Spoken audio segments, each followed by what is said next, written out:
ஜெபிக்கலாம். அன்பார்ந்த இறை உறவுகளே, உங்கள் அனைவரையும் ஆண்டவர் இயேசு கிறிஸ்துவின் நாமத்தினால் வாழ்த்துகிறேன், வரவேற்கிறேன். ஆமென்.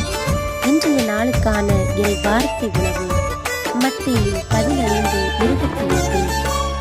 அம்மா, உமது நம்பிக்கை பெரிது, நீர் விரும்பியவாறை உமக்கு நிகழட்டும். ஆமென். கிறிஸ்துவில் அன்பானவர்களே, இன்றைக்கான இறைவார்த்தையை நாம் ஆழ்ந்து சிந்திக்கின்ற பொழுது ஆண்டவர் இயேசுவை பின்தொடர்ந்த கானானிய பெண்ணை நமது நம்பிக்கை சிந்தித்து பார்க்க அழைக்கப்பட்டிருக்கிறது. அந்த கானானிய பெண்ணை போன்ற நம்பிக்கை நமக்கு இருக்கிறது.